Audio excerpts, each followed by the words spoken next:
Esta es una fidelidad perrona.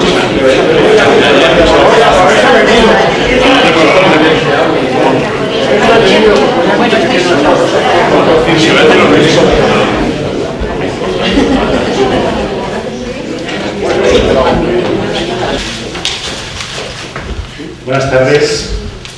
Hoy iniciamos el ciclo Escritores en la Biblioteca en este foro de la Universidad Complutense de nuestra fundación, que dirige la Fundación Francisco el Martín de González Tablas, el Foro Complutense Rosa Falcón, y para inaugurar este curso académico tenemos un invitado realmente de categoría, como José Luis Borao, al cual le agradezco su presencia en este foro y a todos ustedes también que esta tarde nos acompañen en esta inauguración. Hace poco José Luis Borao está en la Biblioteca Nacional. Esta es otra biblioteca, parece que es un nombre de biblioteca. Esta es más modesta, pero es la Biblioteca Histórica de la Complutense, que después de la Biblioteca Nacional es la que más fondos tiene de bibliotecas españolas. Esta es una universidad grande, con historia, y realmente aquí pues acumulamos todo el saber y conocimiento de siglos.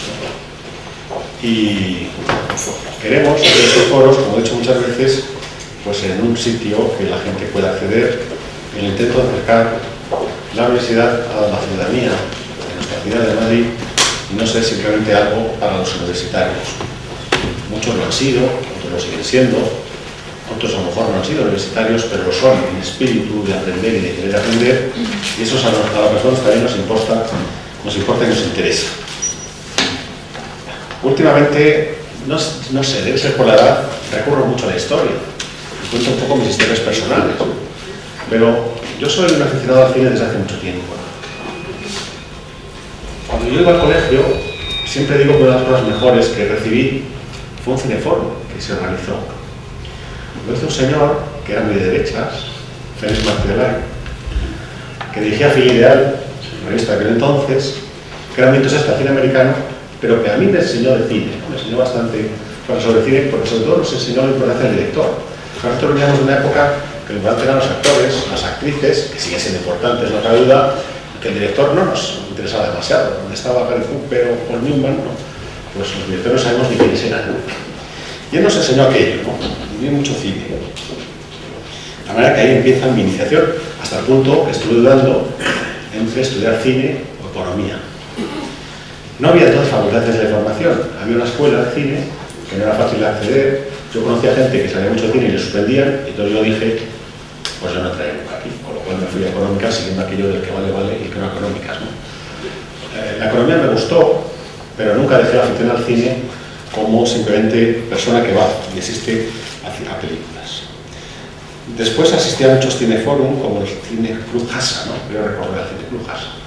Además se discutía con la película, también, pero había unas que tenían tales mensajes que tenías que discutir para aclararte el cine. Y coincidí en la época de la apertura del cine, que vino a finales de los años 60, cuando se permitieron los cines de arte y ensayo. Eso les posibilitó por primera vez acceder a versiones originales de las películas con subtítulos, porque antes estaban dobladas, y venía aquella de Bambo, ¿no? La que para no haber adulterio pues eran hermanos, lo cual pues fue peor, porque caían en el texto, ¿no? Pero en los doblajes nos metían cambios. Yo siempre digo que la primera película que vi en el cine Rosales fue Mamma Roma, ¿no? De Pasolini, con la gran Ana Mañana. Otras que vi fue Repulsión de Polanski en el Palace, unas cosas impresionantes, Ensayo para un crimen de Buñuel, y bueno, los cines de ensayo pues, fueron también una forma de acceder al cine y también al cine español.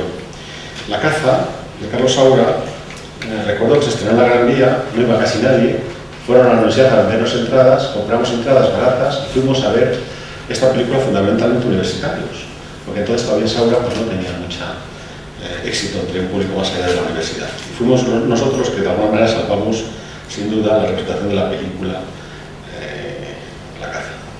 Bueno, esto es un poco, como digo yo, una historia del país que es también muy general a muchas generaciones que nos educamos en aquellos años difíciles, pero que el cine en aquel momento supuso una apertura, una cierta libertad, y que también ahí encontrábamos pues, algo que se nos había privado de ello durante mucho tiempo. Así que yo soy, ya digo, admirador de los directores. José Luis Borao tiene una larga trayectoria también como director, como guionista. Aquí películas como Mi querida señorita de Jaime Armiñán, una gran interpretación, ¿no?, de José López Vázquez. Camada Negra, de Manuel Gutiérrez Aragón,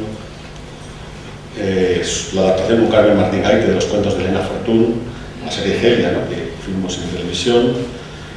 Y Borao, pues aparte de director, de guionista, es escritor, ha sido director de la Academia de Cine, y siempre recordaré en la concesión de los premios Goya aquella intervención suya que coincidió con un asesinato de ETA, sacando las manos blancas, ¿no?, condenando ese asesinato. Así que yo creo que José Luis Borao, que acaba de ser admitido como miembro de la Real Academia Española, que dentro de poco hará, me imagino, un discurso de ingreso, espero poder ir. Es un día siempre malo, es un domingo, ¿no? A veces nos obligan a ir con chaqué, que yo creo que están un poco... Si quieres ir al Estado, yo antes no iba con chaqué, pero como era rector me dejaban ir al Estado, pero no me gusta romper las normas. Y realmente un domingo, pero claro, luego merece la pena, la pereza, pero después una vez que se va, sobre todo cuando tienes a gente tan valiosa como puede ser Borao, pues merece la pena el discurso, y al final compensa todo ello en domingo por la tarde. Muchas gracias, José Luis Borao, por tu contribución al cine, ahora también sus publicaciones. Es un hombre intelectual, culto, escribe, y además de todo ello, pues tiene, ya digo, películas tan importantes como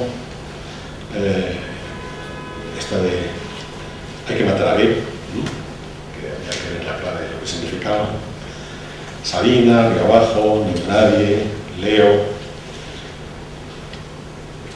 Y también ha sido, según veo aquí, pues ha tenido alumnos, ¿no? Iván Zulueta, Arrebato, ¿no? La práctica Arrebato fue dirigida por Iván Zulueta, Gutiérrez Aragón, Pilar Miró, Méndez Leite o Ángel Fernández Santos. Así que fíjense ustedes una de cosas que es: docente, profesor de cine, director, guionista, productor, escritor y sobre todo miembro de la Real Academia Española. Fue antes de la Academia de Cine, en aquel momento memorable. Y dejo para el final lo que para mí siempre es Borao. A lo mejor para él no, pero para mí sí lo es Furtivos. Seguramente le pasa a mucha gente, pero son de esas películas que te dejan huella. En la vida uno va leyendo novelas, va viendo películas, y como antes decía de Roma, son ciertas películas que te van dejando huella, ¿no? Y cuando uno dice, ¿qué películas te han dejado tal? Pues dices, 3, 4, ¿no? Casablanca, Psicosis de Hitchcock, o alguna de Orwell, ¿no? De Ciudadano Kane, ¿no? Ciudadano Kane.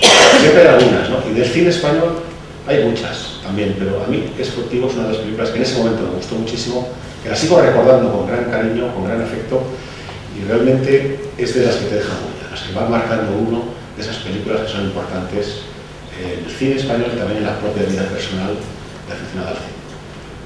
Fue una gran película, en ese momento, el año 75, así que fue. Estábamos en esos momentos, ¿no?, de final de la dictadura, que sabíamos que iba a acabar, no sabíamos cuándo, es como la crisis de agua. No sabíamos qué iba a pasar tampoco en este país, y realmente aquella película también era muy estimulante, aparte de la brillantez de su cine. Yo esto es lo que puedo decir. Hace poco, presentando un seminario de cine en la Facultad de Ciencia de Información, dijeron profesores de la Sapienza de Roma que nunca habían visto un rector que supiera tanto de cine, lo cual fue para mí un halago, ¿no? No es que sepa mucho, ya digo que soy un cineasta frustrado, que me dediqué a ser simplemente espectador de cine, que voy mucho al cine porque vivo en la calle Martín de los Heros y por lo tanto tengo cerca pues, todos los cines, la familia que se llama Golem, y las princesas, los princesas, y cuando un fin de semana no voy a ver una película, parece que me falta algo, ¿no? Me falta algo. Por ejemplo, el fin de semana pasado no fui, pero fui al teatro. ¿Sí? También tengo que combinar, ¿no? Así que ahora que hay crisis, yo siempre le digo a la gente, si esto es muy sencillo, nos metemos en casa a leer, oímos música, nos vamos a los museos, vamos al cine, el teatro es un poco más caro y no pasa nada, lo disfrutamos con el arte, con la cultura, que es lo importante, ¿no? Así que, por lo que respecta a nosotros, en la crisis nos puede resolver muy bien los problemas de vida y de disfrute de la vida. Muchas gracias, José Luis Borao, por estar aquí en este foro complutense. Para la universidad es un placer. Yo creo que el cine es también una actividad artística importante para la universidad. No solo para los que estudian cine en la universidad, que ahora tenemos facultades de formación, sino para todos. Es una formación y un deleite, ¿no? Un deleite incluso cuando vemos películas a veces muy fuertes y muy duras, pues es como la novela, el libro de Las horas ciegos sobre la muerte del cine. Un amigo me dice, me ha encantado, pero he estado una semana deprimido. A veces uno lee novelas muy fuertes, pero son muy estupendas, muy maravillosas. Así que bueno, por esto que nos proporciona de placer y de deleite, pues muchas gracias, Morao. Así que tienes la palabra. Bueno, el que tiene que dar las gracias después de esta presentación soy yo, como ven ustedes. Y yo creo que es una presentación teñida de afecto más que de justicia. Pero en fin, la tomo como muy buena y por tanto la agradezco. No eres tú solo la persona que ha estado a punto de dedicarse al cine en vez de una profesión honesta como pueda ser la universidad. Hay varios casos que yo me he ido encontrando en la vida. Por ejemplo, Carlos Ochaga se quería presentar a la escuela de cine y alguien le quitó la cabeza porque también es muy aficionado. Y el que se presentó realmente fue Alfonso Guerra. Sí, eso ya no se recuerda, pero es verdad, se presentó. Y una vez me contó Berlanga, que entonces formaba parte del jurado, que, bueno, que se presentó Alfonso Guerra, y a cabo de los años, cuando yo era vicepresidente del gobierno y en plena, digamos, importancia política, pues le dijo, bueno, ¿qué carrera llevas? Le dijo Berlanga a Alfonso Guerra. Y entonces Guerra dijo, pues, os la debo a vosotros. ¿Cómo que a vosotros? Dijo, y en concreto a ti. Dijo, pero bueno, ¿cómo que a mí? ¿Por qué? Dijo, porque me suspendisteis en la escuela de cine. Y entonces, si me hubierais aprobado, sería un director más del cine español, por lo tanto, pues apesadumbrado, preocupado y rabundo, etcétera, etcétera. Y entonces, como le suspendimos en la escuela, o le suspendió Berlanga. Ah, no, porque entonces Berlanga, para eso dijo, no, yo no te suspendí. Dijo, el que te suspendió fue Borau. Y yo ni estaba aquel año en el... Y bueno, yo esto lo cuento como una anécdota introductoria, porque no creas que tú eres solo el que en un último momento no se decidió, o se decidió y luego no ingresó, y a eso debió su buena fortuna. En tu caso estoy seguro que lo mismo. O sea que más te vale no haberte decidido a entrar en el viejo Instituto de Investigaciones y Experiencias Cinematográficas. Bueno, el tema de la charla de hoy, no me atrevo a llamarla conferencia, porque es una charla, espero que lo sea, además, no es nada más aburrido que una conferencia. Esa frase que yo creo que era de Alfonso Sánchez, que era, o no sé quién era, el Marqués de la Baldad, yo no sé quién era, que decía que en Madrid a las 7 de la tarde, la conocen todos, ¿sí? En Madrid a las 7 de la tarde, o das una conferencia o te la dan a ti. Pues verdaderamente, claro, es pero sin la segunda posibilidad, y por lo tanto la que van ustedes a sufrir ahora. Bueno, el tema de esta conferencia, pues lo que sea, es cine y literatura. De entrada quiero ya explicar algo. No nos vamos a ocupar de, porque a veces se dice, bueno, cine y literatura, bueno, pues los libros que han tenido una versión cinematográfica, las novelas en concreto, también las obras de teatro, por supuesto, que han tenido una versión cinematográfica. Pero eso no son las relaciones de cine y literatura. Eso en todo caso sería una rama de esta cuestión y pues afectaría a la adaptación. Y el problema de adaptación, o los problemas, porque son varios, de una adaptación cinematográfica, pues no son para tratar aquí porque corresponden más a una escuela de cine y sobre todo porque si hablamos de una cosa no podemos hablar de la otra, y puestos de hablar de alguna, pues creo que es mejor lo que yo pienso que es la cuestión entre el cine y la literatura. Las adaptaciones en el fondo son un tema irrelevante, aunque tiene un aspecto que no es tan irrelevante y que se detecta, sobre todo en los últimos tiempos, aunque los ejemplos que voy a poner yo son más bien clásicos, pero en los últimos tiempos se detecta con más frecuencia, a pesar de todo es una situación muy minoritaria, que es los libros que han sido guiones o películas antes que libro. Y en esos casos sí que ese problema de adaptación no es el tradicional de un libro a una película, o de una obra de teatro a una película, sino de una película a un libro o a una novela. en otros términos. Películas que han dado lugar a obras literarias de cierta entidad. Eso tampoco lo vamos a tratar hoy, pero lo pongo como segunda posibilidad. Esa sí sería más interesante que la tontorrona de decir, pues lo que el viento se llevó, se hizo una novela, una película, o de tal o cual se hizo otro. Es un tema además casi inédito y que algún día se debería de avanzar por ahí, porque es muy... Por ejemplo, nadie recuerda que El tercer hombre, el relato corto de Graham Greene, no existía antes de la película. Graham Greene escribió un argumento, en primer lugar muy breve, porque estaba escrito en un sobre azul usado, y bueno, naturalmente lo desarrolló, y entonces se hizo el guión de la película, pero no existía el relato. El relato, después, como la película tuvo muchísimo éxito en todo el mundo, y sabemos lo que fue, pues entonces Graham dijo un momento, porque además lo diría, y entonces lo convirtió en un relato que es estupendo. Quizá no tanto como la película, porque dicho sea de paso, yo digo todas las cosas que salen al paso, o sea que por lo tanto tengo cierta tendencia, o mucha tendencia, a la diversificación y al caos. Pero creo que eso es lo que mantiene vivo si no insisto, una conferencia docta, ordenada y pues las cosas que nos dan a las 7 de la tarde en Madrid, que nos entran como un tiro. Bueno, entonces pues el tercer hombre es un ejemplo, ¿no? Hay muchos más, o sea, 2001, una odisea del espacio, pues se murió este verano pasado, me parece, el autor, claro. No existía como novela antes que la película. El autor lo que hizo fue utilizar un relato suyo y cambiarlo muchísimo de tal manera que no se parecen, tanto no se parecen que se editan a veces por caminos separados los dos. Se llama The Sentinel, que se convirtió, tras muchísimas variaciones, en un guion de una película, que era 2001, Una odisea del espacio, la obra maestra del cine de ciencia ficción, ¿no? De Kubrick, como sabemos todos. Bueno, por eso la novela que luego apareció era una novela nacida del éxito de la película, no de aquel cuento, de aquella historia o relato anterior que estaba totalmente transformado. Y luego ya en ámbitos hispánicos, pues es un ejemplo estupendo el de Pantaleón y las visitadoras. Pantaleón y las visitadoras, que es una novela, como todos ustedes saben, de Mario Vargas Llosa, pues no era una novela. Fue Mario Vargas Llosa, cosa que diré también un poquito más adelante, pero ya lo anticipo.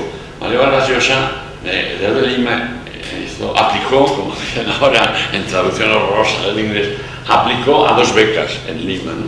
Una a Madrid, para la escuela de cine, porque lo que le gustaba era el cine, y otra para París. Y le dieron primero la de Madrid. Y entonces pues vino al entonces citado, había citado el Instituto de Investigaciones y Experiencias Cinematográficas, que era la escuela donde habían aprendido Bardem y Berlanga y todos aquellos señores conocidos, y más conocidos, famosos de entonces, y entonces le dieron la primera beca a Madrid, y vino a Madrid. Y entonces lo que pasa es que cuando estaba en Madrid, llevaba pues no sé, 3 semanas o 2 meses o lo que fuera, muy poco tiempo, recibió la beca de París también. Y claro, como buen latinoamericano, pues prefirió irse a París, al París adorado, en el Cono Sur. Y entonces, pues dejó Pero allí conocí a un español que se llamaba José María Gutiérrez, que era un chico que estaba en París, que también se murió con una beca o algo, murió hace 1 año y medio, y además Mario le dedicó un artículo fantástico. Bueno, pues entonces se hicieron amigos, José María Gutiérrez, que luego fue director también aquí, y entonces José María Gutiérrez, pues estaban en París juntos, los dos eran jóvenes, a los dos les gustaba el cine, estaban muy a gusto en París, pero tenían un poco, como diría yo, el disgusto de que aquel camino no era el mejor para la cine, y escribieron juntos un guión que tengo yo, además, un guión sobre una historia, sobre un tema, esa es la palabra que Mario le contó, son Las visitadoras. Las visitadoras eran unos cuerpos de prostitutas, por decirlo así, que acompañaban al ejército peruano a lo largo de no sé qué ríos, y entonces pues iban en un prostíbulo flotante, por decirlo así, y entonces pues iban sobre todo para atender las necesidades o como quieran ustedes llamarlo, las ansiedades del ejército peruano. Y entonces ese guión se llamó Pantaleón y Las visitadoras. Y era un guión. Pantaleón era el sargento el sargento de una de las compañías que entraban en contacto con Las visitadoras. Bueno, y se hizo el guión, y a mí me llegó el proyecto de ese guión, a ver si le podía dirigir y tal. Y el guión, como tal guión, no me gustó mucho, pero como la historia era estupenda. Entonces, pues ese guión, que no se hacía, porque luego yo fui con un productor francés, es otra historia, a Perú y a Venezuela, y ahí no se pudo montar la película, pero ese guión se convirtió en una novela, que era Pantaleón y Las visitadoras, y que además está dedicada a José María Gutiérrez. Precisamente toda la novela hoy en día se compra en una librería, pues se ve que está dedicada a José María Gutiérrez, porque juntos habían escrito el guión que dio había lugar a eso. Es más, esto es una nota más importante, al cabo de los años ellos consiguieron hacer la película y la dirigieron los dos, tanto Mario Vargas Llosa como José María Gutiérrez. Eso ya cuando Mario ya era muy famoso y muy conocido.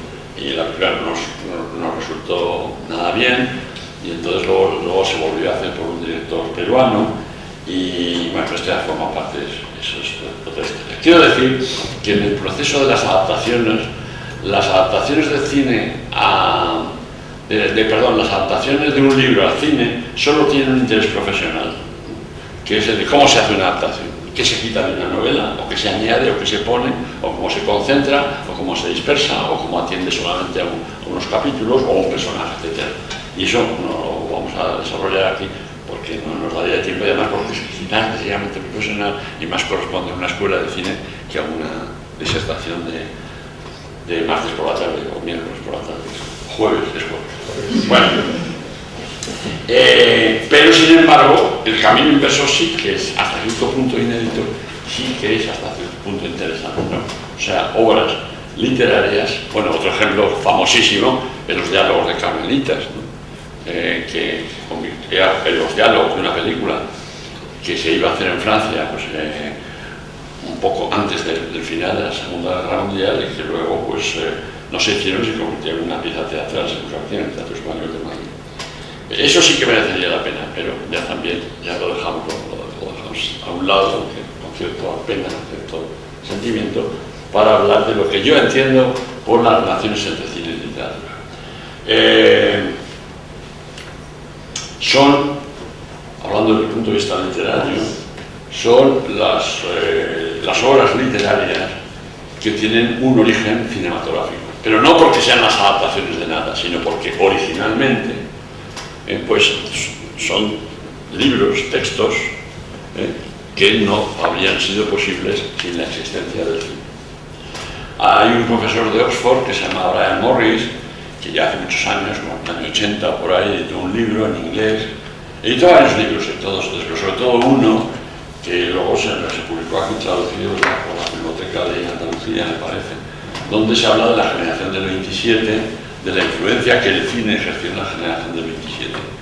Y dice, con toda justicia, a mi modo de ver, que de los idiomas occidentales, por lo menos entre los idiomas de cierto peso histórico y cultural, el español fue el primero que dedicó obras serias a figuras cinematográficas, que fueran directores, actores o películas en sí, ¿no? Porque hasta ese momento, hasta la generación del 27, pues el cine había sido mal considerado o desconsiderado por parte de algunos escritores, sobre todo la generación del 98. En la generación del 98 realmente el cine solo mereció elogios escasos pero cumplidos de Azorín, de Valle Inclán y de Pío Baroja.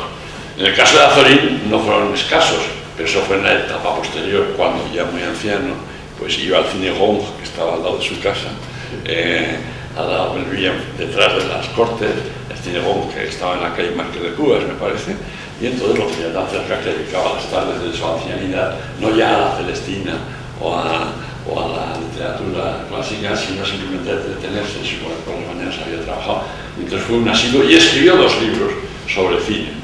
Pero eso no era en la etapa, digamos, del 98, o sea, no era a principios de siglo, sino era en su etapa final. escribió 2 libros de cine de un valor relativo, con atribuciones o con más que atribuciones, con consideraciones, pues a veces un tanto surrealistas, inesperadas, pero en fin, que ahí están los 2 libros y se pueden consultar y se pueden leer. Y Baroja dedicó elogios ardientes, muy aislados, muy caprichosos, muy como era Baroja, y Valle Inclán casi fue el más expresivo, aunque no, en escasas ocasiones. Pero todos los demás, la generación del 98, empezando por Unamuno, que se quejaba de decir, ¿cómo?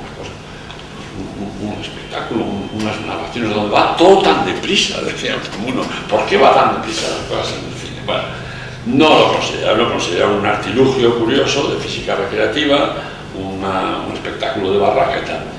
La primera generación que realmente se dedica al cine como tema, o sea, que para la cual el cine es un tema, es la generación del 27. No tenemos tiempo, naturalmente, pero todos sabemos eso de yo nací con el cine, respetadme, de Rafael Alberti, pero Lorca hizo algún que otro guión, o que él llamaba guión, que no lo era efectivamente, pero él lo denominaba así. Luis Cernuda escribió muchísimo de cine, escribió poemas a propósito de actores, a propósito de películas, y entonces esa bibliografía, digamos, cinematográfica de la cultura española, o de la lengua española, pues eso no tiene antecedentes. No tiene antecedentes, o sea, ni en Francia ni en Italia. En Italia tiene antecedentes de que, bueno, de Giotto Canudo, que es el que inventó lo de séptima arte para el cine, y toda la furia creativa que despertó entre los futuristas italianos el cine y tal. Pero que los escritores italianos, pues, o franceses o alemanes y tal, hombre, habría algún caso porque nadie nunca es el primero de nada, ¿no? Pero en fin, así masivamente como grupo literario, desde luego es el español. Lo que pasa es que, por desgracia, como nunca hemos tenido cañones, o por lo menos hace siglos no tenemos cañones, pues eso no se conoce en el mundo. Como decía Buñuel, si tu patria o tu cultura, o tu nación no tienen cañones, a la larga no puedes hacer nada. Decía en un artículo, y aquí ponía como ejemplo el de Galdós. Galdós es tan importante como Balzac o como cualquier otro analista del siglo XIX, sobre todo como Balzac. Pero solamente algunos especialistas, algunos hispanistas, algunas personas cultas conocen a Galdós fuera. Cuando dices Galdós, dicen, ¿cómo? How do you spell it? G-E-A-L-D-O-S.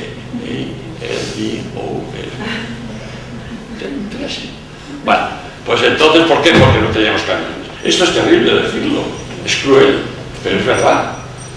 O sea, hay literaturas que son reconocidas unánimemente, no ya en los países europeos, sino en Malasia o en China o en donde sea, o en Zimbabue incluso, porque eran los países que dominaban el siglo XIX y en el siglo XX.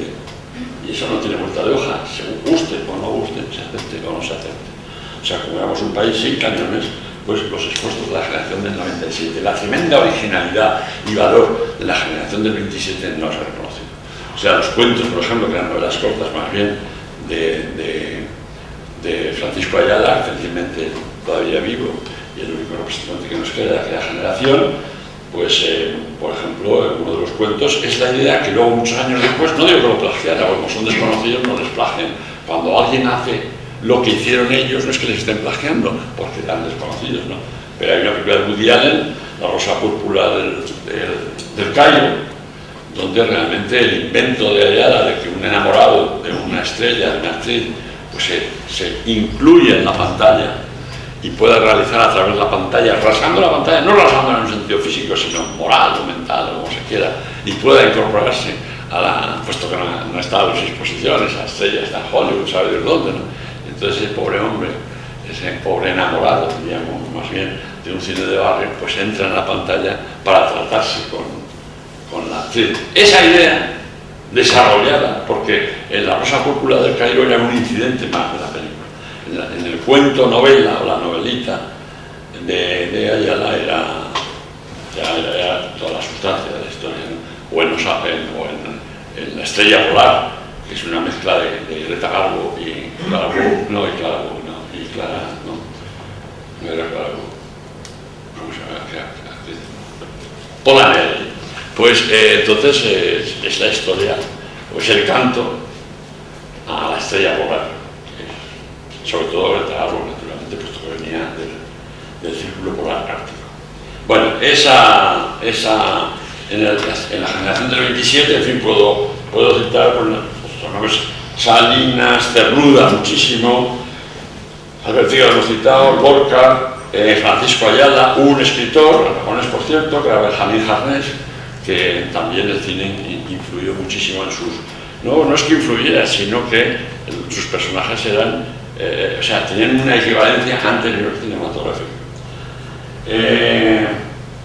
Solo hubo un escritor, que además de poeta era pintor, en la generación del 27, que se separó en todos estos de sus compañeros, siendo todos ellos compañeros de generación y compañeros de armas literarias y plásticas y de todo, que fue José Moreno Villa.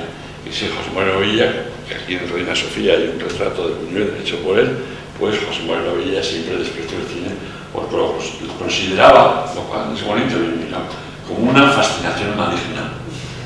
Pero a mí eso me gusta, yo no sé nunca si fue un cumplido o fue un ataque, yo lo tomaría como un cumplido. Pero, esa postura del 27, como el 27 era, en el fondo, la cuestión, en el fondo eran vanguardias literarias. Las vanguardias fueron maltrechas, ya sabemos, no solamente en España, o sea, las vanguardias europeas, las cuales formaba parte de la generación literaria del 27, las vanguardias europeas fueron maltrechas por los acontecimientos de la segunda mitad o del final del primer tercio y el principio del segundo tercio del siglo XX. O sea, toda la guerra civil española, la Segunda Guerra Mundial, el fascismo, el nazismo, todas esas cosas, el comunismo también, pues todo eso se cargaron las vanguardias. O sea, concretamente en Rusia había una gran vanguardia, más que literaria, que también la había, pictórica. Y entonces, pues, en un primer momento, tuvieron un gran esplendor, en un primer momento, quiero decir, de la revolución, pero luego cuando llegó Stalin con el realismo socialista y todo esto, pues se acabaron. Las vanguardias tuvieron un final.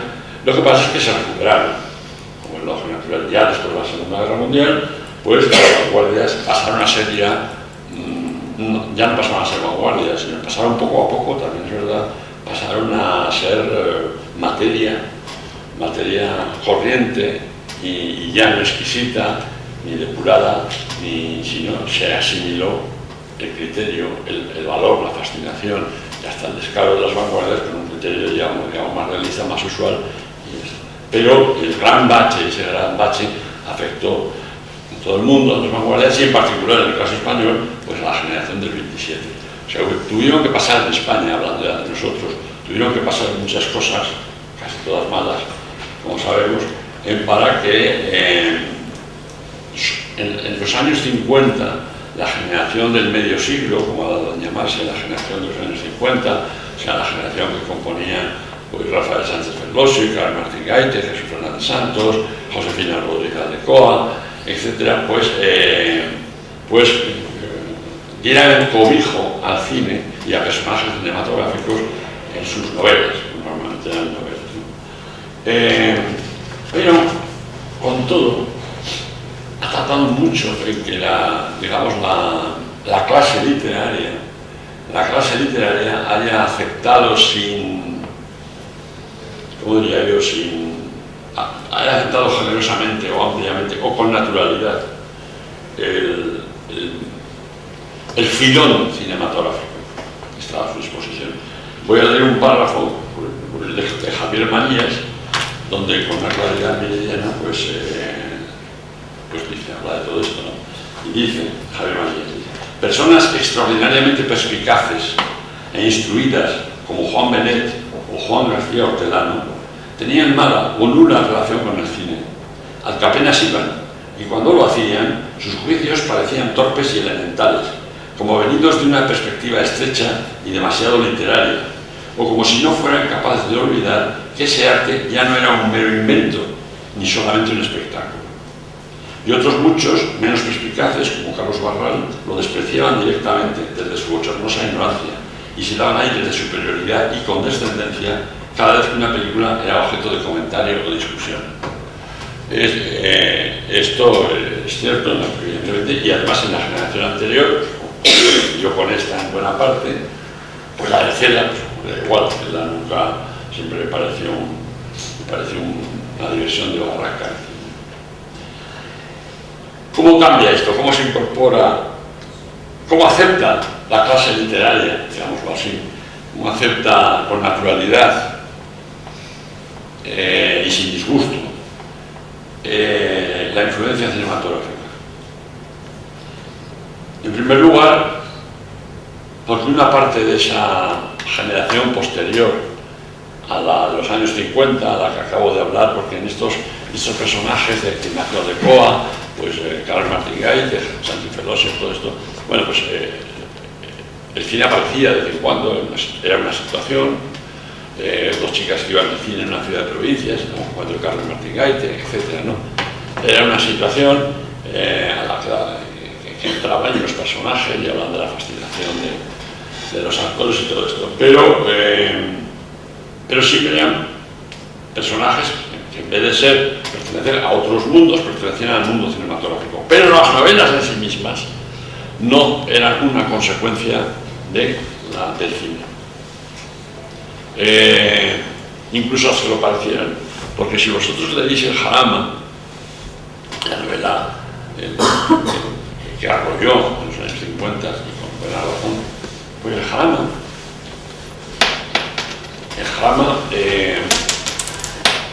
donde no aparece ningún, que yo recuerde por lo menos ningún personaje de tipo cinematográfico, el personaje tiene unos, o sea, la novela tiene unos antecedentes literarios muy claros, confesados además, ¿no? Pues sobre todo en la literatura italiana, de la época pre-mussoliniana, o sea, Pavese, etc., ¿no? Entonces, la novela, sin que se diga, sin que se haya reconocido, ni que se haya hecho nunca, es una consecuencia del neorrealismo. O sea, el Jarama no podría haber sido escrita ni concebida. Rafael Sánchez Ferlosio dice de ella, bueno, que es un invento, un pasatiempo que hizo para, sobre todo, sobre el lenguaje, ¿no? Sobre cómo hablar una clase media madrileña, más baja que media realmente, y como en un día de discusión al Jarama, pues, cómo se expresan, cómo piensan, sobre todo cómo hablan. Bueno, pero Jarama es sobre todo una historia que le debe mucho, en principio, lo he dicho, pues, sin más lejos, a Pavese, pero el invento formal, el continente de la historia, que es una anécdota mínima, un grupo de chicos y chicas van a Jarama de excursión un domingo y una chica se ahoga, eso es una página de sucesos, son 5 líneas, ¿no?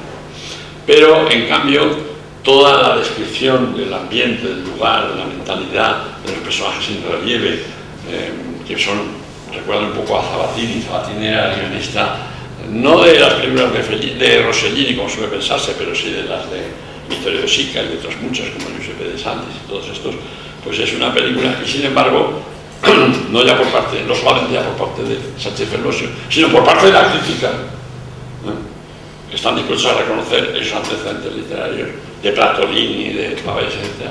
Nadie dice que esa película no habría sido posible sin una profunda y a lo mejor inconsciente por parte del autor, no sé, eso se podría preguntar, porque todavía vive además amigo mío, pero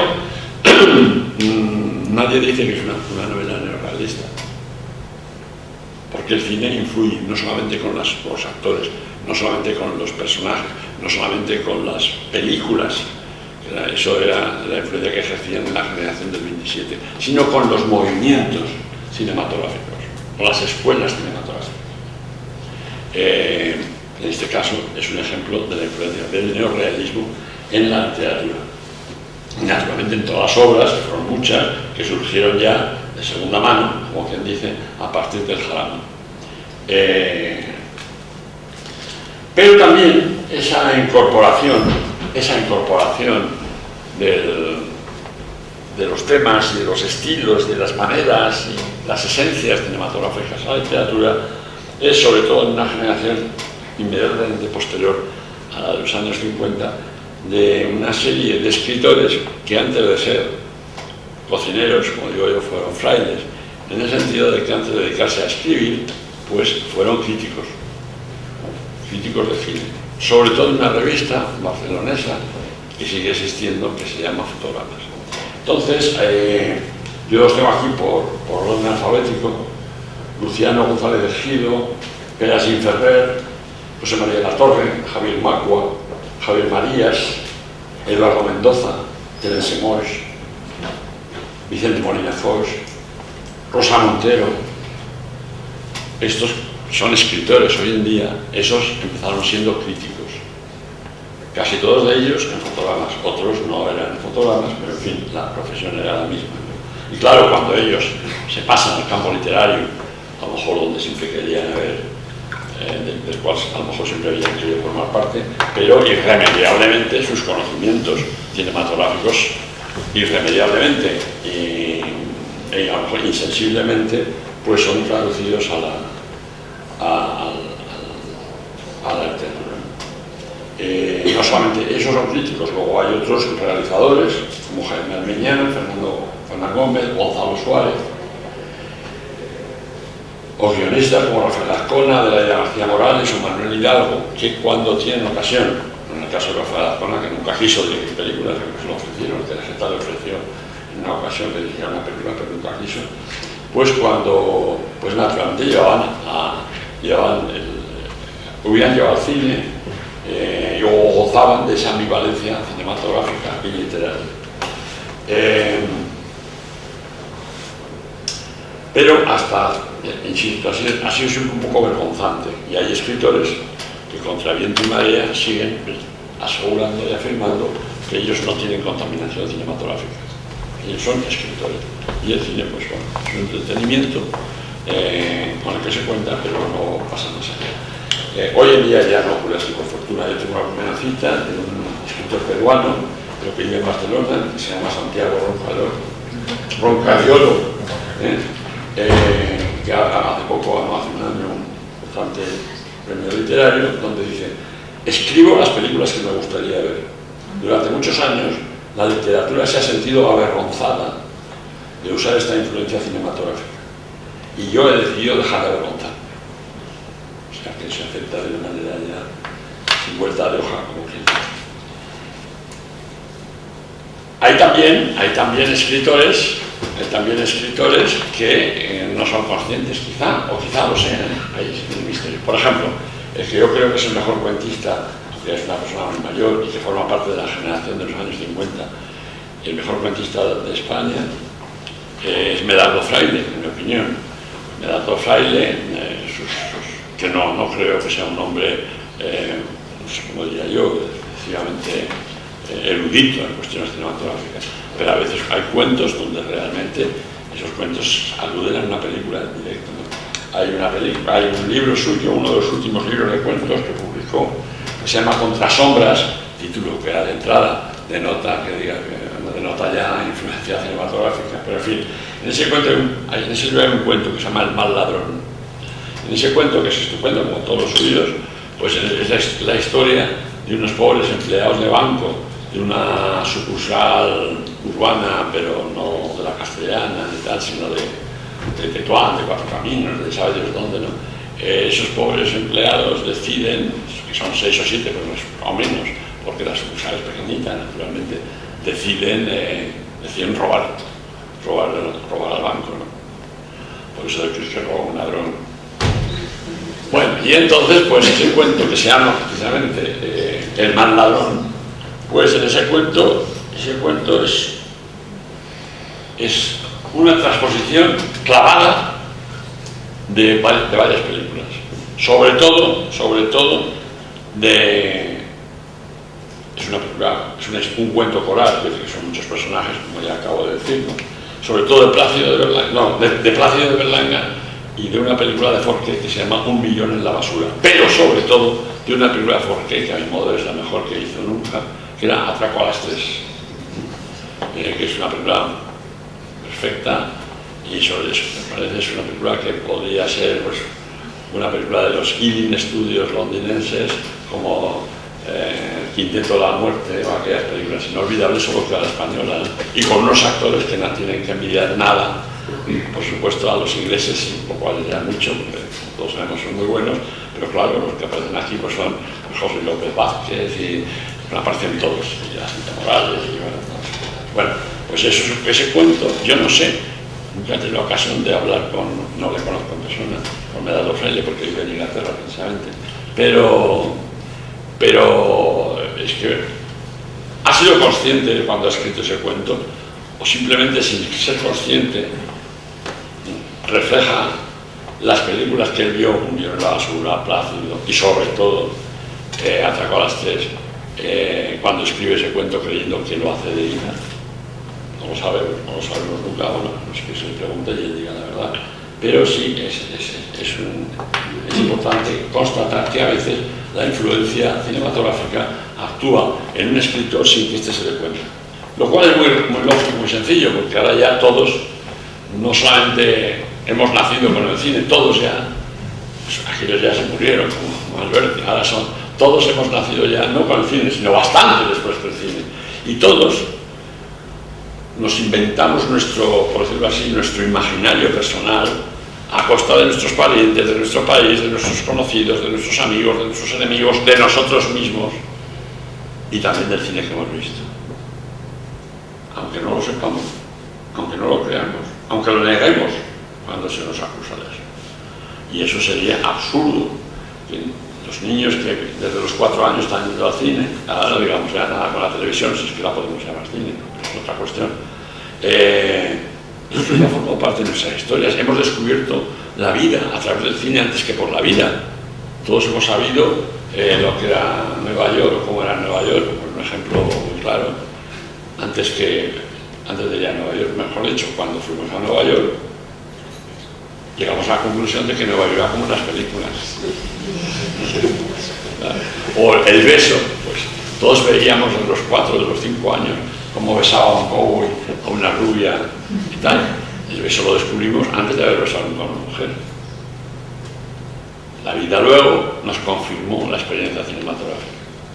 Entonces eso sería absurdo que los escritores no lo reflejaran consciente, repito, o inconscientemente a la hora de hilvanar o de construir sus fábulas. Por acabar con esta parte, quiero citar dos fuentes, o como queramos llamarlo, ¿no?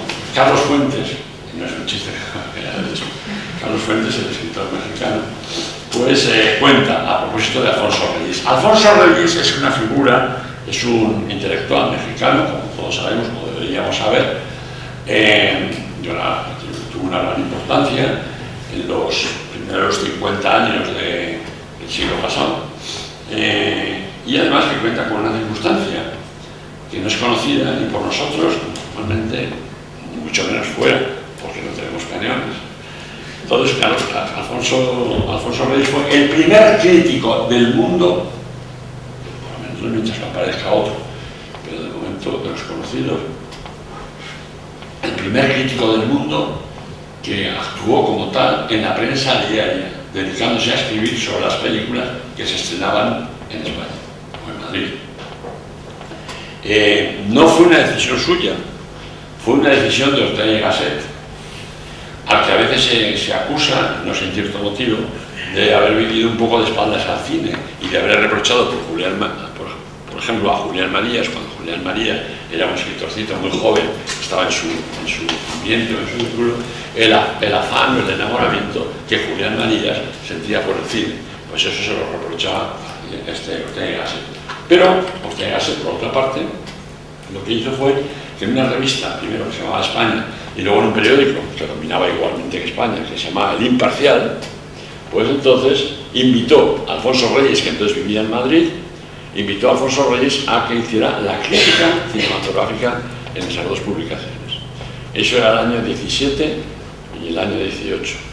Y hasta el año 19 o 20, Louis Deluc, que pasa, según los franceses, y según todo el mundo, pasa por haber sido el primer crítico establecido, o sea, reconocido como tal crítico en la prensa diaria, pues no es cierto, porque el señor don Alfonso Reyes pues le llevaba la delantera un par de años don Alfonso Reyes y don José Ortega Gasset, de hecho, bueno, pero lo que iba a contar era que iba a leer un párrafo, un trozo, unas líneas de Carlos Fuentes a propósito de don Alfonso Reyes, que son muy sustanciosas, sobre todo muy poéticas.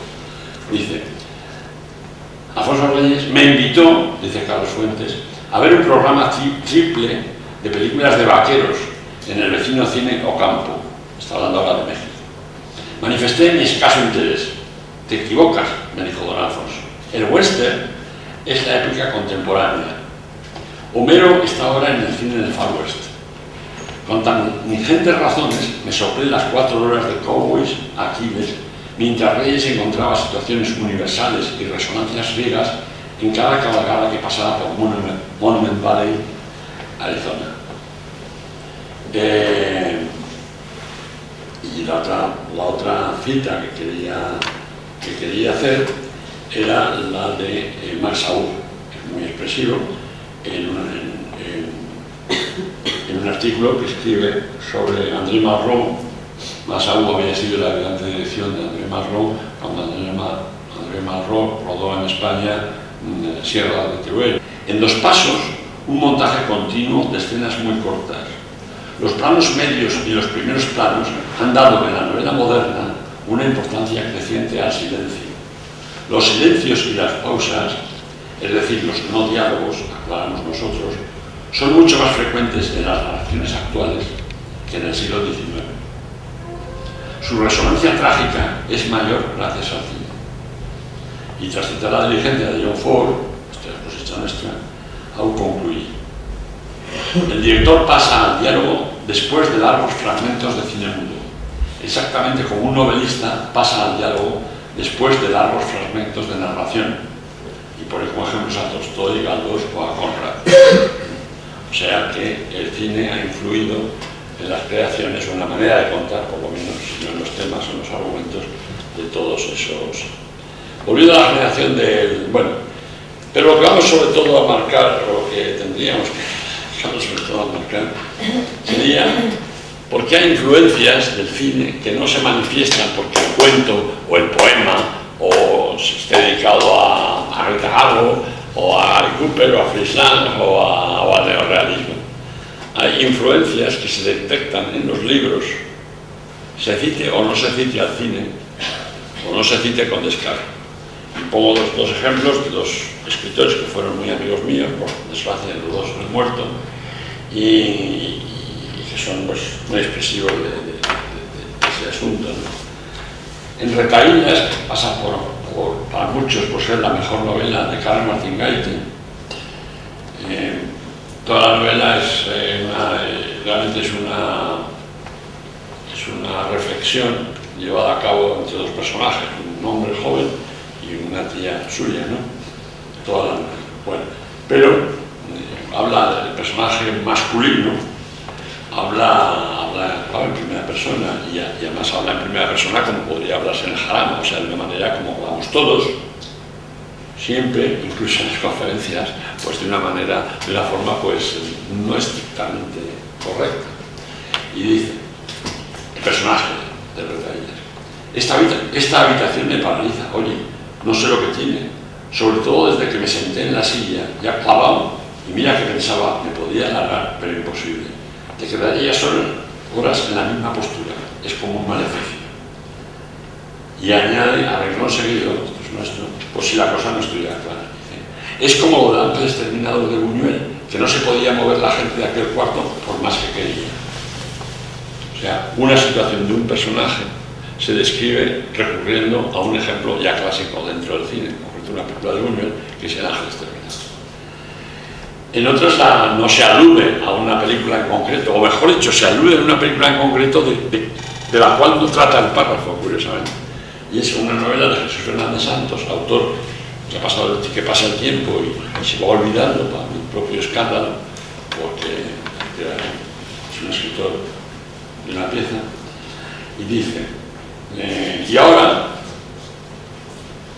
frente a ella, o mejor, a su lado, va pasando la vieja tapia, ese muro monótono y alto que tanto le aburre, que también conocen desde siempre, con su guarda dormido a medias, vestido como los de la policía montada de las películas, ante la puerta angosta y bacheada. Entonces, esto parece que nos remite a la policía montada de Canadá, como es así, pero la influencia cinematográfica no se traduce porque se quite un título, necesariamente, sino por la composición intrínseca del párrafo o del capítulo, de lo que sea, ¿no? Y digo, entonces, el verdadero antecedente de este pasaje, que es de una novela de Jesús Fernández Santos que se llama El hombre de los santos, y que no tiene nada que ver con que coincidirá con el apellido, y es una de las mejores novelas de Jesús, dicho sea de paso, quien fue asimismo realizador cinematográfico, no radica, como cabría pensar, en su alusión a la policía montada del Canadá, antigua película de Cecil B. DeMille, sino en la concepción de la escena como un verdadero clave subjetivo, es decir, la imagen que se desplaza desde el punto de vista del personaje en movimiento. Dice el personaje, va pasando la vieja tapia, ese muro monótono, va pasando la vieja tapia. O sea, que es lo que vemos si viajamos en un coche o en un autobús o simplemente caminando, va pasando la vieja tapia. Esa concepción en movimiento visual es absolutamente cinematográfica. Bueno, no tenemos tiempo de seguir por el mismo camino, porque debemos de llevar mucho tiempo y es muy peligroso a las 7 de la tarde cuando están en una conferencia, pues si el extenderse excesivamente tenemos que saber.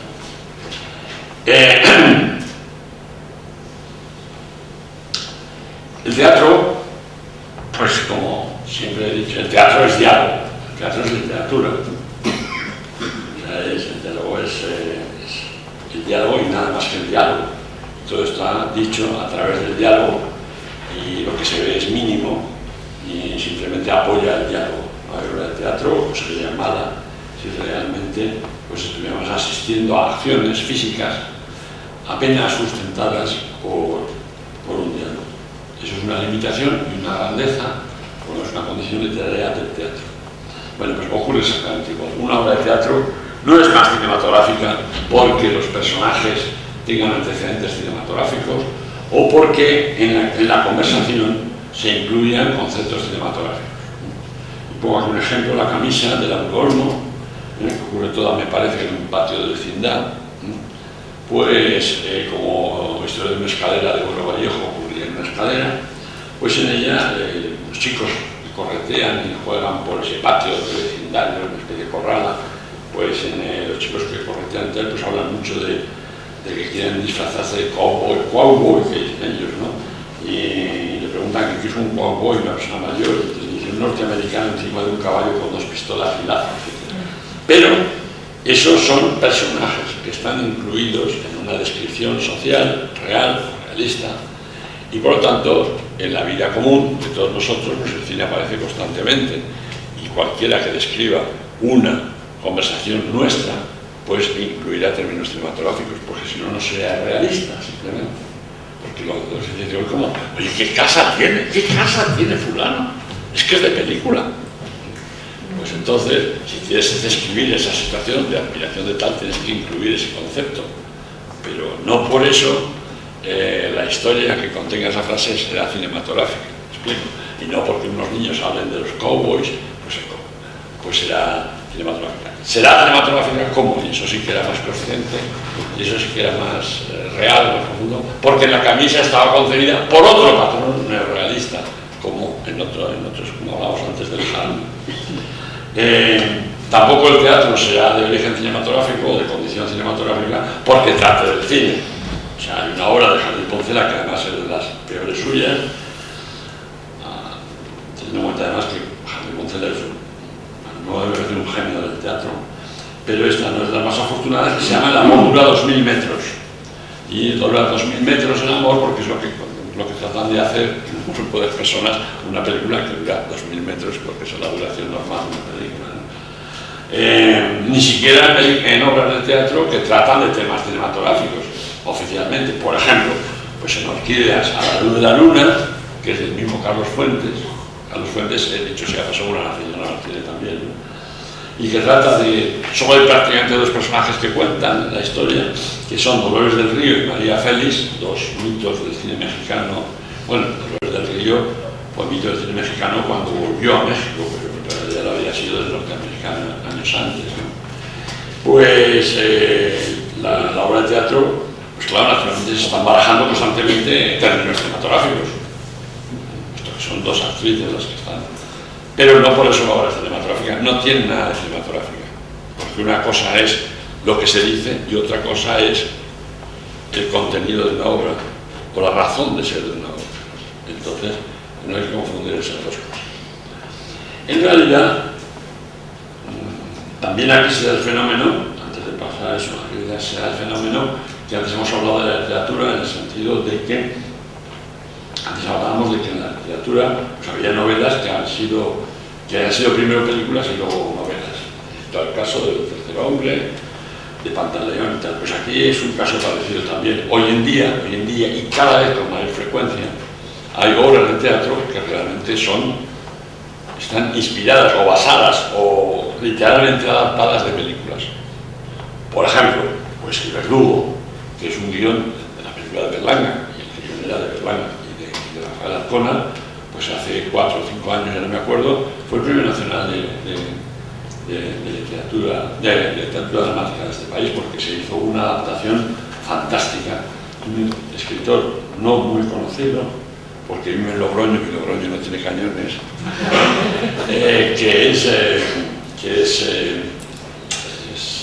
no me acuerdo nada.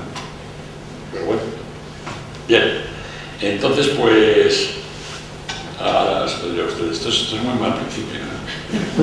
Entonces pues Bernardo Sánchez Salas, pues hizo una adaptación fantástica, tan fantástica, pues claro, llevar una obra de cine al teatro implica el problema de una novela al cine. El problema es que hay que acortar por todos lados, sobre todo si es guerra y paz, pero sí que sea guerra y paz, ¿no? Entonces, en cambio, el problema de llevar una película donde se habla poco, por esas pausas de las que hemos dicho antes, que decía Max Aub, donde se habla poco, llevarla al teatro donde solo se habla, por definición o prácticamente solo se habla, pues claro, implica reconsiderar todo el texto literario, o sea, rehacerlo, añadirlo, completarlo,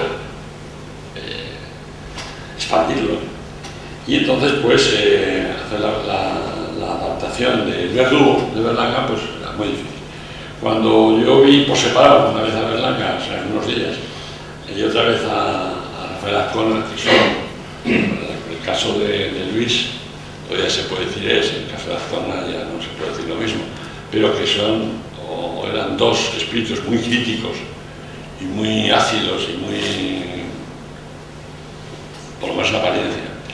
Entonces, claro, que podían decir de una obra suya de ellos que se hubiera llevado al teatro. Pues yo cuando hablé con Berlanga la primera vez, de los dos el primero, pues dije, bueno, para poner verde esta canción del Verdugo.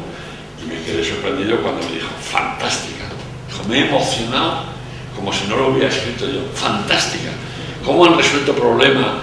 ¿Cómo han resuelto, por ejemplo, el problema cuando al Verdugo, que tiene horror el joven Verdugo a que le llamen para actuar, como es lógico? Entonces está con su mujer en las cuevas del Drac en Mallorca, desaparece con música de no sé quién, no sé quién es, o las Valquirias, aparece la barca donde la Guardia Civil ya convocándole porque a su caso le tiene que ejecutar. José Luis Hernández, no sé qué, José Luis Hernández, no sé qué. Pues entonces, claro, sabe para lo que le están llamando y es terrible.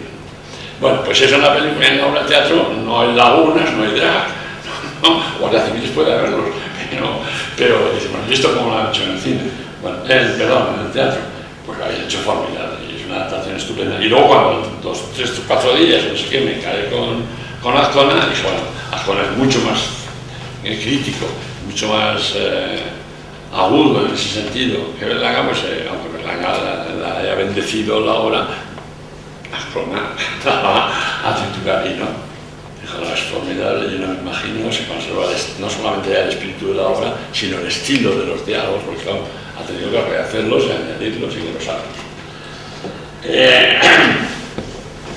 Entonces, hay obras, decía, muchas, cada día más incluso, de películas que se adaptan para el teatro. Los muy recientes son más que el de Verdugo, pues El Ángel Exterminador, que se está, incluso me parece que se está representando ahora, o hace muy poco se representaba, ¿no?, en Madrid, que a su vez era un millón de... una película de Buñuel, como sabemos todos, o Laberinto de Pasiones de Almodóvar, que también se ha adaptado al cine. En el caso de Verdugo, la adaptación tuvo un grandísimo éxito de público. En el caso de estos, yo creo que no ha sido tan grande, me parece, por lo menos en el caso de Laberinto de Pasiones. Pero bueno, eso es lo de menos. Y a veces, y esto sí que interesa subrayarlo, pues un tema cinematográfico se utiliza en teatro no para hablar,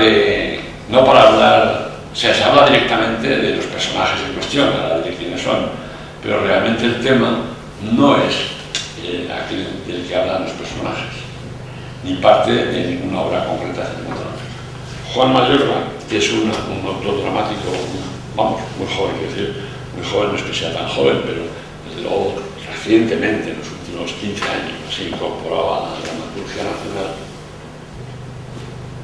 Juan Mayorga tiene una obra que se llama El Gordo y el Flaco, que a mí me afecta mucho porque los héroes de mi infancia no eran ni Charlot, ni Pamplinas, ni Jaimito, sino eran El Gordo y el Flaco. No me pregunten ustedes por qué, porque no lo sabía, pero era así. Bueno, pues tiene una obra de teatro que se llama El Gordo y el Flaco. El Gordo y el Flaco, que también dicho sea de pasado, son los únicos personajes cinematográficos que redimió en un artículo famoso Rafael Sánchez Ferlosio, dedicándoles aquel artículo al Gordo y el Flaco. Bueno, pero en fin, eso es no tan mal.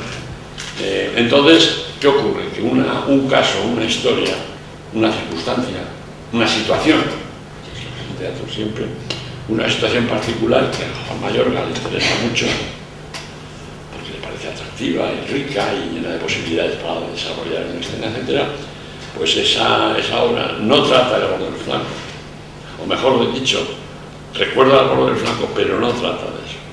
Entonces, elige al Gordo del Flaco, digamos, como chivos expiatorios, pero porque lo que quiere tratar en la obra, y lo consigue además y muy bien, es un matrimonio que decide separarse, pero claro, separarse no es fácil, como todos sabemos, implica muchas cosas, económicas, morales, físicas, familiares, los hijos, etc.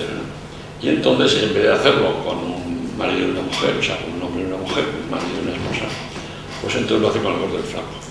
Y a través decide, imaginariamente, claro, que un día el Gordo del Flaco decide separarse y no formar ya aquel team o aquel binomio que estaba arrasando en los públicos de todo el mundo. Y entonces todo es suposición, todo es una suposición. ¿Qué pasa? ¿Qué hubiera pasado si el Gordo y el Flaco deciden separarse un día? Y entonces el cine es utilizado, manipulado, podríamos decir en términos no críticos, pero como símil de una situación actual, moderna y muy corriente, por desgracia, en la vida corriente. ¿Cómo vamos de tiempo? Bien. O sea, que sí que me he pasado de hace tiempo. Nos hemos dado cuenta que no ha pasado. Bueno, en el teatro, en cambio, digamos, la influencia directa, o sea, verbal del cine, la presencia, no está en el texto, en los diálogos. Ya repito, por última vez, yo he sido profesor y tiendo a ser pesado como profesor, es decir, tiendo a ser didáctico, a esforzarme en ser didáctico, lo cual para los oyentes de una conferencia puede puede ser terrible, pero en fin, eso ya no hay que, a estas alturas de la vida, no hay ya quien me lo disculpe. Entonces, como ya he dicho antes, pues el teatro es diálogo, y por el hecho de que en ese diálogo aparezca un concepto cinematográfico no implica que la obra sea cinematográfica, aunque luego lo fuera en otro sentido, como la camisa del autor. Pero sí puede anotarse o descubrirse esa influencia cinematográfica a través de los comentarios, de las anotaciones, los comentarios al margen de la obra que hace el autor. Y todos sabemos que hay autores cuyas acotaciones son a veces, no digo que más importantes que el texto, pero desde luego decisivas para enfocar el texto, sobre todo para los actores y para el director del día de mañana de la obra, ¿no? Y también para los lectores de la obra de teatro. O sea, en el caso de Chekhov, pues los comentarios de Chekhov a propósito de lo que ocurre en escena, que inventarios son fundamentales. Y en el caso español tenemos uno que es fantástico y que es el mejor ejemplo posible, que es Valle Inclán. O sea, las acotaciones que Valle Inclán hace al texto y a las acciones que los actores dicen en escena, las acotaciones son que cuando vamos a una obra de teatro, a una obra de Valle Inclán, claro, las acotaciones no las leemos, solo las han leído, se supone que las han leído los actores y el director en cuestión, pero cuando leemos la obra sí. Entonces esas acotaciones son primorosas y magníficas y brillantes, como siempre a Valle Inclán. O sea que de dos maneras se puede excluir también la influencia cinematográfica del teatro. Una en las acotaciones y segunda en la estructura dramática de la obra. La estructura dramática que antes se llamaba, en aquellas inefables críticas del teatro del siglo XX, anteriores a la primera mitad del siglo XX, se llamaba la carpintería teatral. Y decían de autores que eran perfectamente horribles o algo, perfectamente mediocres, como el famosísimo Adolfo Torrado. Decían, es muy malo Adolfo Torrado, decía la gente que será que los teatros se llenaban. Pero es muy malo, decía Adolfo Torrado. O sea, lo que pasa es que tiene una magnífica carpintería teatral. Quiero decir que combinaba cosas, que sabía cuándo sacar a los personajes a escena y cuándo retirarlos, para que luego pudieran aparecer de nuevo 3 escenas más adelante o un acto siguiente o lo que sea. Eso era lo que se entendía por carpintería teatral. Pues incluso grandes autores como Carlos Arniches, pues eran también grandes carpinteros teatrales, ¿no? Bueno, pero eso da lugar, esa estructura especial sí que puede tener antecedentes cinematográficos, porque una estructura de escenas breves, múltiples, casi o sin casi, a veces, como diría yo, coetáneas, o sea, ocurre una cosa en un lugar de la escena y otra en otro lugar de la escena, o sucesivas, porque se ilumina ese rincón del decorado y se apaga y vamos a otro rincón del decorado que se ilumina para la situación siguiente, los personajes siguientes, o los mismos quizá, que se trasladan de rincón a rincón. Eso sí que es cinematográfico. O sea, yo recuerdo, ya muy jovencillo entonces, pero ya iba al teatro y todo esto, del impacto que produjo en España cuando se estrenó por primera vez La muerte de un viajante de Arthur Miller, y entonces pues se ocurría así, ¿no? La historia de aquel viajante de comercio que tenía una esposa y tenía 2 hijos y quería que sus dos hijos fueran el sumo y que fueran los mejores en deporte, los mejores en negocio, los mejores vendedores, los mejores todo. Consideraba muy americano que si no conseguían ser los primeros pues no serían nada y acabaron no siendo nada, como natural. Pues esa obra se representaba en distintas esquinas del decorado. Por primera vez, creo yo, por lo menos lo vi entonces. Nunca se puede decir la primera vez, ni el primer autor, ni nada, pero en fin, en términos generales sí se puede tener la osadía de afirmarlo. Luego vendrían otras obras que seguían siendo así, por ejemplo, la Ana Frank, la adaptación del diario de Ana Frank, pues también era así, ¿no? Donde eso. Entonces, ahí sí que se transparenta, o se advierte, o puede advertirse, pues la condición o la influencia cinematográfica en el teatro. Nos queda un último, tercer género literario, que es el de la poesía. Los poetas, bueno, se da la misma circunstancia que en los casos anteriores, ¿no? La misma circunstancia de que hay poemas que tratan del cine, pues, evidentemente es una influencia cinematográfica. O sea, ya lo hemos hablado de Luis Cernuda, ¿no? Por ejemplo. Pero no estamos hablando de ese caso, sino en el caso de aquellos poetas que recurren conscientemente, como siempre, al imaginario cinematográfico. A veces, en alguna ocasión, pues el título de los poemas ya nos desvela que esos poemas tienen un contenido literario, ¿no? Títulos como El cine de los sábados, o Retorno a Hollywood, o La muerte de Beverly Hills, etc. Pero otras muchas, que son las que más nos interesan, no aparece por ningún término clave cinematográfico, ni nombres de directores, ni actores, ni títulos de películas, ni nada. Pero los poemas chupan ruedas, como se ha dicho, como se dice siempre, es muy expresivo, el cine. O sea, se ayudan del cine para crear imágenes literarias, imágenes poéticas, etc.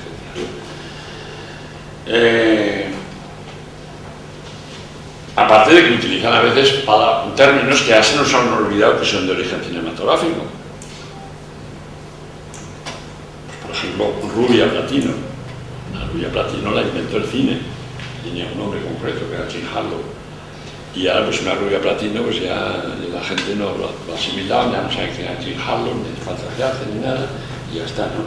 Y hay pues palabras que se ha olvidado su parentesco cinematográfico, pero lo siguen siendo. Bueno, por poner muy pocos ejemplos, porque no vamos a poner exactamente 6, que no tenemos tiempo para más, pues, por ejemplo, pues hay poemas de Luis Alberto de Cuenca, de Pere Ferrer, y de una serie de autores que voy a leerlos y que verán ustedes mismos cómo están influenciados por el cine. Algunos incluyen términos cinematográficos, pero otros no incluyen. Hay uno que dice: ¿cuántos cowboys muertos como trovadores, la sonrisa en los labios que se tiñe de sangre, los gritos en las calles, las manifestaciones disueltas bajo el arco voltaico del poniente y los lóbregos edificios irreales? Pues entonces esto, como saben ustedes, aquí cine del oeste, iluminación cinematográfica, pues presionismo en los decorados de otro poema. Por la noche, con la luz apagada, miraba a través de los cristales, entre los conocidos huecos de las persianas. Como un rito o una extraña costumbre, la escena se repetía día tras día, igual siempre a sí misma. O sea, todos hemos visto películas donde se abren las persianas, sin recurrir a la ventana indiscreta, que esa por supuesto, pero donde vemos y espiamos y observamos. La luz no tiene peso ni volumen, es una variable de sazón, la música invisible de un sueño que no es sueño, que proyecta en el sueño su materia precisa con el rumor preciso, sin imagen, sin otro fulgor que su presencia. Otro. Un motor que cruza, una luz se apaga, dos ojos vigilan, inyectando miedo desde la ventana. Pero el veneno avanza por sus venas y la conciencia de Javier se nubla y suelta la pistola y cae al suelo y vomita la vida en un espasmo final sobre la alfombra del pasillo. Y el último ya, ellos que viven los focos clamorosos del éxito y poseen suaves descapotables y piscinas de plácido turquesa con rosado. Entonces, estos poemas, pues citados son los mínimos, los pocos, pues simplemente no podrían existir sin esto.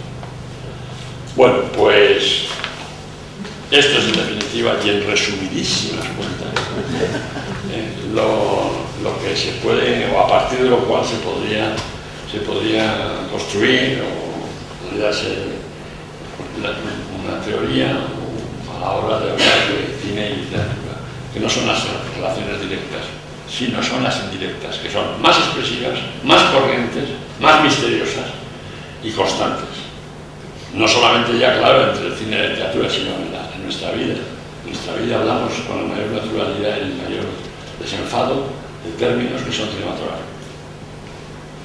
O sea, pues rebobinar críticos, los comentaristas deportivos los domingos por la tarde, después de los partidos, tienen una sección en su programa donde dicen, ahora vamos a pasar a la moviola. Efectivamente, vemos no solamente lo que ha ocurrido ya a las 5 de la tarde en el estadio X, sino que además, si ha sido penalti o no ha sido penalti, lo podemos descubrir mejor porque rebobinamos y vemos toda la jugada al revés y nos damos cuenta de si allá hay otra velocidad. Acaba lenta, se dice en la vida corriente hoy en día, acaba lenta, nadie ya se acuerda de que es cine. Bocata es una palabra que según Alfonso Sastre surge en los presidios. También hay mucha gente que dice que surge en las coproducciones hispano-italianas que se hacían en los años 50, Spaghetti Western, Peplus y tal. Y entonces los españoles que alternaban con los italianos, porque eran siempre coproducciones hispano-italianas, pues entonces decían, bueno, tómate, en vez de tomar un bocadillo o tomar un panino era demasiado. Y un bocadillo, pues a lo mejor italianizaban y decían, venga, cómate este bocata. Hay bocatas aquí. Bocata que dio lugar a cubata, a bacatas. ¿Dónde te vas de bacatas este año? Etcétera. O sea, constantemente, consciente o inconscientemente, estamos recurriendo al cine para expresarnos mejor, o más fácilmente, o más cómodamente, como se quiera. Pero de hecho, estamos recurriendo al cine. Y si eso lo hacemos nosotros, como se dice ahora, los ciudadanos de a pie, expresión harto discutible, pero bueno, si lo hacemos los ciudadanos de a pie, pues con la misma razón, con el mismo derecho, lo hacen los escritores. Bueno, yo creo que no se puede añadir más, a no ser que me deis un buen rato más. No creo que sea el caso.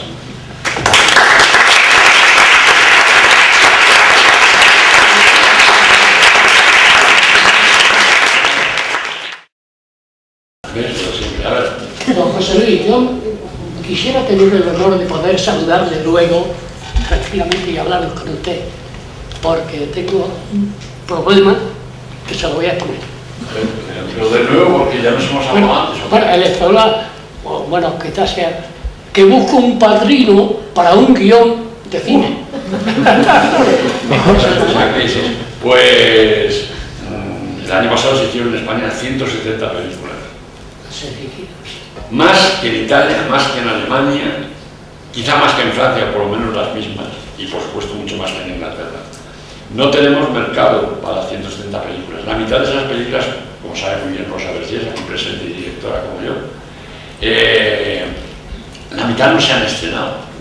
La mitad no se han estrenado. Y la mitad de la mitad, o sea, la mitad de las que se han estrenado, o sea, las que se han estrenado, pues la mitad de esas, pues se han estrenado pues, para poder aspirar a un Goya, se han estrenado en pequeñas ciudades, se han estrenado en Madrid o en Barcelona, y cuando se ha visto, pues ya todos los empresarios van el lunes por la mañana a su oficina, están en internet y se han anotado la película en Madrid o en Barcelona, pues las películas que no hay de hoy no se estrenan en provincias. Hace años había en Málaga un festival que estaba dedicado exclusivamente a las películas que no habían llegado a Málaga. Películas españolas que no habían llegado a Málaga. Entonces, en esa situación tan terrible, yo no sé, es muy difícil, incluso para los que están en ejercicio. Pero bueno, comprendo muy bien su curiosidad y no quiero contribuir a su desesperanza. A ver, al principio de la exposición he oído que al parecer los escritores de la generación del 97 del 98 no valoraban el cine. Entonces, algunos sí, pero bueno, la mayor parte de ellos. Y mi reflexión era, bueno, seguramente es que la calidad del cine de la época tampoco era como para tirar cohetes. No, esa era la pregunta, justamente. Si es que la calidad ha empeorado, ha mejorado, ¿cómo está la calidad del cine? En primer lugar, hay que juzgar lo que opinaban con arreglo a las películas del momento. Quiero decir que ellos no podían compararlas con las películas del futuro. Primero, para ellos no tenía futuro aquel invento o aquella experiencia, como digo yo, de física recreativa. Pero lo que no les gustaba era lo que veían entonces. Y con arreglo al momento se hicieron desde un principio películas maravillosas. Y no solamente en España, no solamente en el mundo, sino también en España. O sea, hay una película que es del año 6, me parece, que se hizo, me parece que fue en Barcelona, de Segundo de Chomón, que se llama El Hotel Eléctrico, que es una pequeña maravilla. Y luego ya en los años 10 y 11, 14 apareció Griffith, y Griffith fue pues no sé, el inventor del lenguaje cinematográfico. No les gustaba el cine porque lo consideraban ajeno a ellos, porque lo consideraban un pastiche de la creación literaria y barata, y etcétera, ¿no? Pero no solamente los del 98, porque luego hemos visto que está el propio Cela y hasta todos estos escritores de los que habla Julián Manillas, pues siguen opinando en definitiva eso, ¿no? Hace años apareció un artículo, no voy a decir el autor porque para qué, y donde decía que las grandes películas, o muchas de las grandes películas, que las analizabas, pues eran melodramones o bueno, que eran muy elementales desde un punto de vista literario o desde un punto de vista, no sé cómo decirlo, de composición, ¿no? Y ponía ejemplos concretos. Pues ponía el ejemplo de Ciudadano Kane, ponía todas de películas famosas, porque si no hubiera tenido razón de ser el artículo, de Casablanca, etc. Pero claro, lo que ocurría es que este hombre, que además no es un hombre viejo, o sea, es un hombre, desgraciadamente para mí, es más joven que yo, pues este hombre participaba del error que tantas veces se ocurre, no solamente en cine y en literatura, sino en pintura. Ahora lo explicaré. Entonces él reducía a un campo distinto los valores del otro campo. Quiero decir que a lo mejor analizas Casablanca, una película que sea, y entonces efectivamente se trata de un melodrama.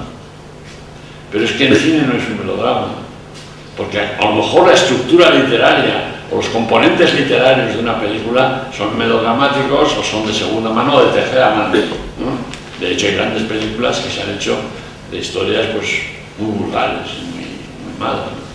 Pero lo que hay que juzgar son las imágenes, lo que ocurre en las imágenes, la emoción que nos procuran las imágenes. Eso es lo que es una película.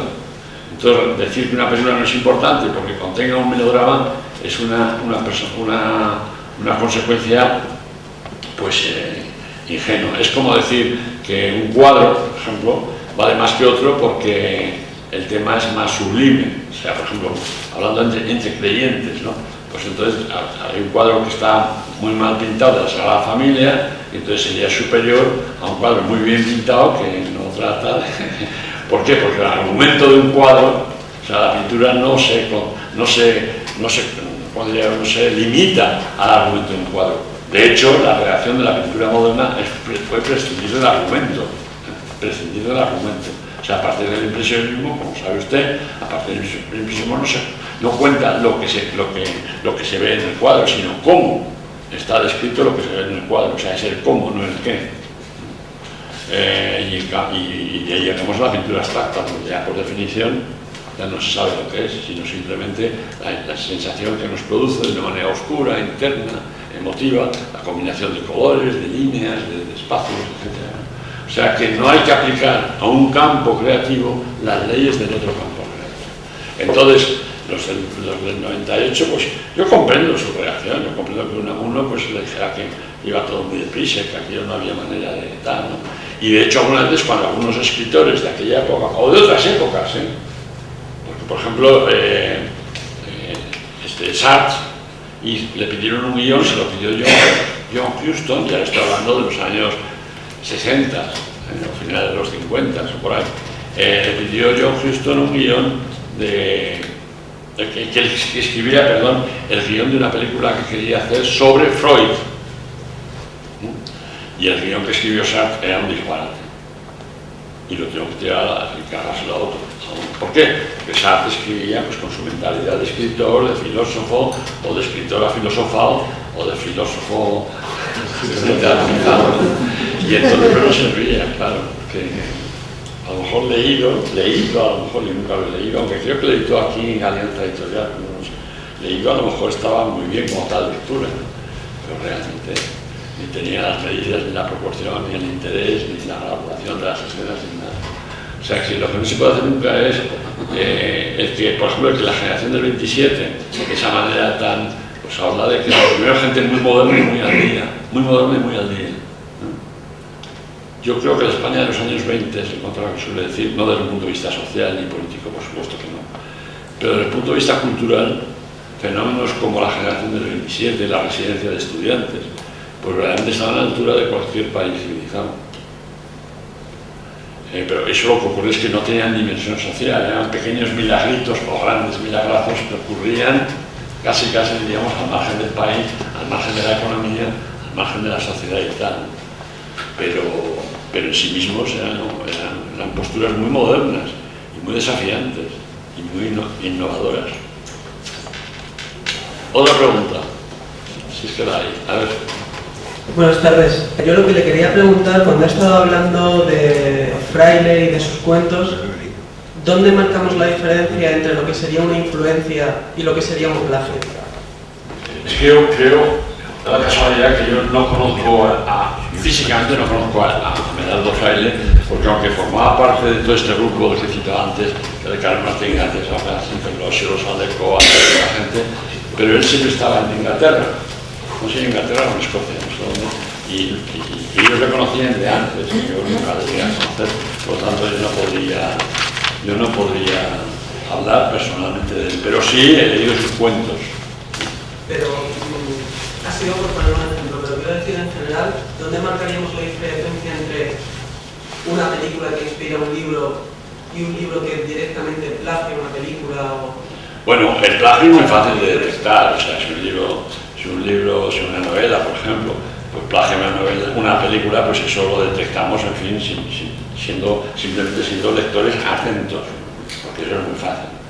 Otra cosa distinta ya y más sutil y más imprecisa y más discutible es cómo en la postura literaria de un escritor puede adivinar el componente cinematográfico o qué grado tiene ese componente cinematográfico.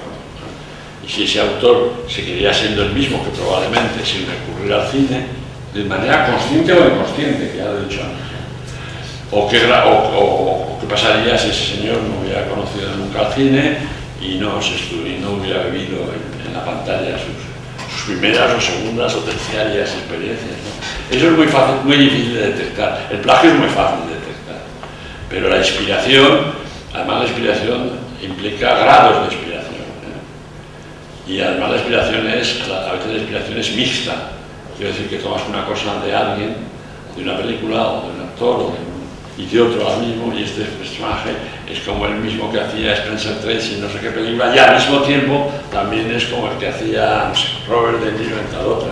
O sea, esos son temas muy imprecisos por definición, y por fortuna además. Cuando no son imprecisos son obvios, y cuando son obvios pues ya no merece la pena discutirlos o seguir con la lectura, ¿no? Los casos más apasionantes son aquellos que te sirven. Por ejemplo, y con esto no digo que lo hiciera Víctor Erice. Para mí Víctor Erice, aparte de ser amigo personal, pues merece toda mi admiración. Pero por ejemplo, El espíritu de la colmena es exactamente el comienzo de Las grandes esperanzas de Pip, novela de Dickens. Cuando a un niño, en aquel caso, en El espíritu de la colmena es una niña, cuando un niño vagabundea o errabundea, como se diga, por los alrededores de un cementerio, la víspera de Navidad, el día 24 de diciembre por la tarde, donde él ve las sepulturas de sus padres, huérfanos, el niño y de sus hermanos mayores. Cuando ese niño va por allá, de repente se siente agarrado, tiene 10 años el niño, más o menos, 9 u 11 por ahí, se siente agarrado y lo pone y alguien lo pone patas arriba o patas abajo, no sé cómo se diría. Y entonces cuenta el propio Dickens en un avant le cinéma, o sea, cinéma avant le cinéma, cuenta Dickens que entonces el niño ve al revés todos los marjales, los campos, la línea lejana del mar, la torre de la iglesia, el pueblecito, el cementerio, todo lo ve al revés, porque este hombre lo ha cogido al revés. Bueno, pero no me refiero a eso. Me refiero es que entonces ese hombre, que es un escapado de una prisión, y que tiene todavía ya los billetes puestos, le pregunta al niño si él conoce a alguien en el pueblo que le puede quitar los billetes. Le dice, ¿qué es tu padre? Le dice al niño, a Pipe.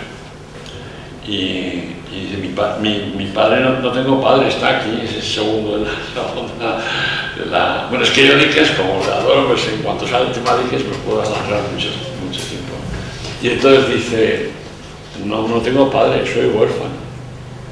Y dice ese hombre rudo y sudoroso y con fiebre, porque se ha escapado de esto, y le dice, pero entonces, ¿con quién vive? Dice, vivo con mi hermana mayor y su marido, que es el herrero del pueblo. Y entonces dice este hombre, dice, ¿qué es herrero? Dice, mañana me traes una lima y si no la traes, te advierto que yo tengo mucho poder y mucha fuerza y te mataré.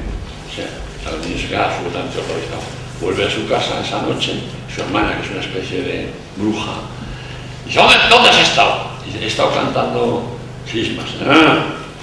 Pero podría haber sido, desde luego. Y entonces esa noche, pues ve que su hermana está preparando, perdón, es la burla, por haber preguntado, está preparando la empanada de cerdo que comen en esa casa el día de Navidad, el día, no la noche. Y entonces ve que su hermana está preparando la empanada de cerdo. Entonces, en cuanto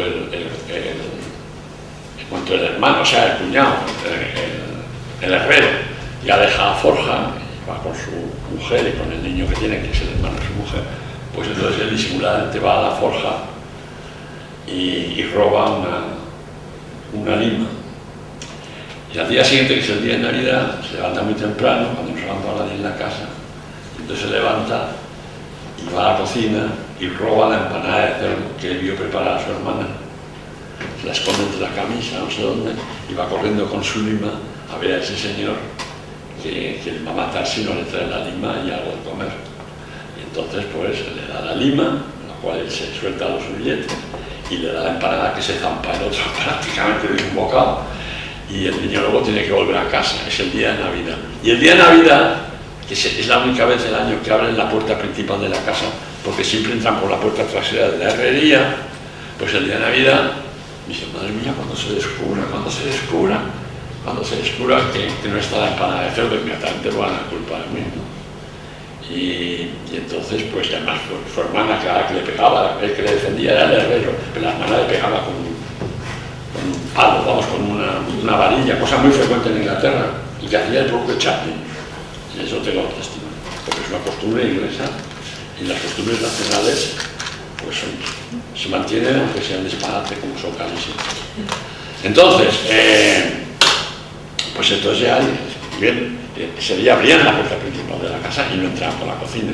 Y los que venían los invitados de la familia, que eran pues el sacristán de la parroquia de no sé qué, bueno, los amigos de la familia, que tampoco eran tantos, 3 o 4, y el tío Pamelchok.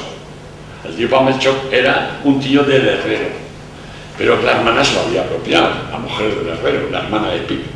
Y entonces pues le trataba, tío, siéntese, tío, no sé qué, no se le caía la palabra tío. Bueno, total, que el tío Pamelchok venía y contribuía a la comida de Navidad con 2 botellas, una de Jerez y otra de Oporto. Y venía, y todos los años decía, os he traído esto, pero ¿por qué se ha molestado usted, tío? Decía, no, todo eso que pasa y que normalmente no tiene ningún interés, el interés, eso sí que es también pre-avant o avant de cinema, es por lo que nosotros sabemos, eso es Hitchcock. El espectador sabe más que los personajes, y cuando los personajes hacen cosas inocentes, como todo esto que estoy contando, el espectador se aterra, como Pi, y dice, bueno, la que se va a realizar aquí, cuando saquen la empanada de cerdo, y no esté la empanada de cerdo.